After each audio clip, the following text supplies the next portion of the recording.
L'officier russophone, le colonel Assimi Goïta.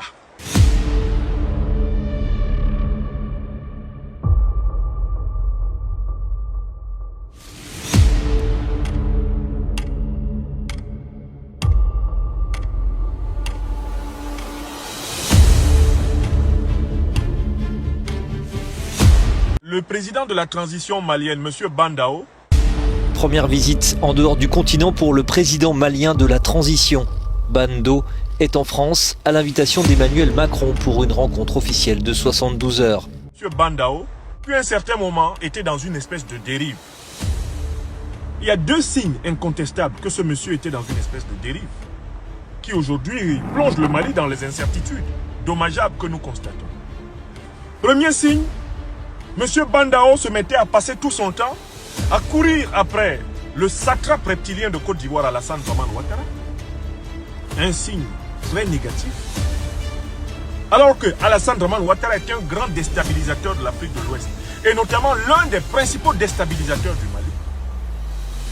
Deuxième signe extrêmement troublant pour nous autres, observateurs, M. Bandao, le président de la transition, choisi par les militaires avec l'acceptation relative de la société civile malienne, s'était mis à venir prendre en permanence ses consignes à Paris auprès du petit Napoléon Macron.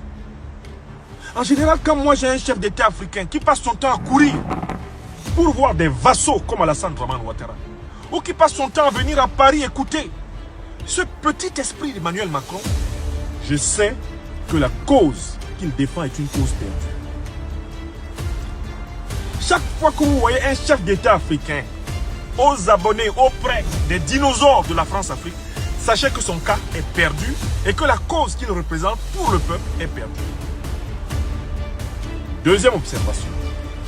Mais ce monsieur Bandao, j'ai eu le sentiment en observant son orientation ces derniers temps qu'il avait oublié que ce n'est pas la France qui lui avait donné le pouvoir. Ce n'est pas la France, ni Alassane Ouattara, ni Ibrahim Boubacar Keïta qui lui ont donné le pouvoir. Il y a deux forces qui ont donné le pouvoir à Bandao. Et il s'est mis à ne pas les prendre au sérieux ces derniers temps. Ces deux forces sont: un, le peuple malien, qui a mené sa révolution contre le pouvoir corrompu france-africain d'Ibrahim Boubacar Keïta. Et puis deux, l'armée malienne, et notamment la jeune garde des officiers maliens, ouverts au multilatéralisme politique africain et international.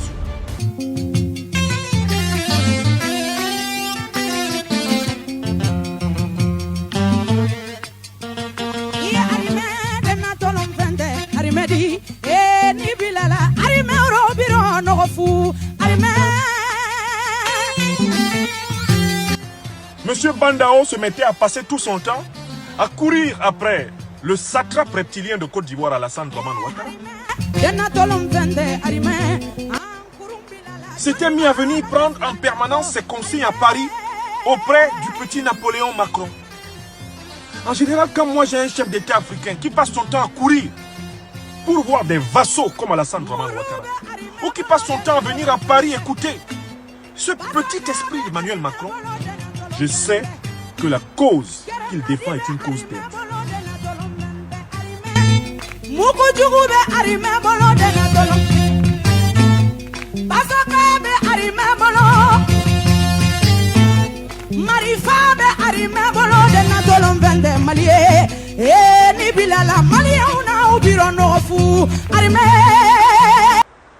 Et cette jeune garde a incontestablement un homme fort. L'officier russophone, le colonel Assimi Goïta. Donc, vous ne pouvez pas oublier que ce sont les Maliens, en se mobilisant dans un front large de la société civile. Et c'est l'armée malienne, et notamment sa jeune garde, rassemblée autour de celui qui aujourd'hui, l'homme fort de la place de Bamako, le colonel Assimi Goïta.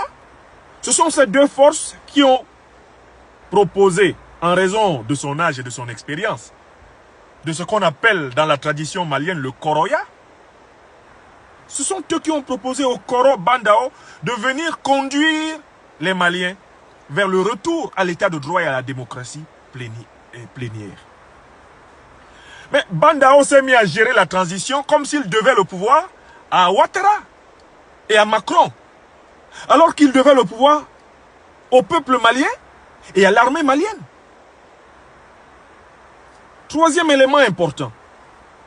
Mais Bandao prend le pouvoir, il gère la transition, en faisant semblant d'ignorer qu'il y a une puissance qui aimerait que le Mali soit en permanence instable. Parce que c'est la condition pour elle, pour accéder presque gratuitement aux formidables ressources naturelles du Mali. L'or, le pétrole, le gaz, le manganèse, l'uranium, qui sont remplis sous le sol malien. La puissance qui joue au jeu de la fragilisation du Mali pour maintenir le Mali sous sa coupole, c'est la France. Bandao fait semblant de ne pas comprendre ce que le plus petit des Maliens a déjà compris. Le plus petit des Maliens a déjà compris ça depuis longtemps. Que si le Mali est instable, c'est parce que la puissance qui prétend aider le Mali n'aide pas complètement le Mali. D'un côté, elle soutient l'opposition, de l'autre, elle soutient le pouvoir. Ce qui fait que le Mali est toujours fragile et que elle, son emprise sur le Sahel est garantie. La France veut se rendre indispensable au Mali. Voilà pourquoi elle ne veut pas aller à une solution profonde du problème malien. Bandao se met à se comporter comme s'il n'avait pas compris ça. Alors que même Ibrahim Boubacar Keïta avait déjà compris que le Mali ne serait pas libéré tant qu'il n'y a pas une réorientation géopolitique et géostratégique de la puissance malienne.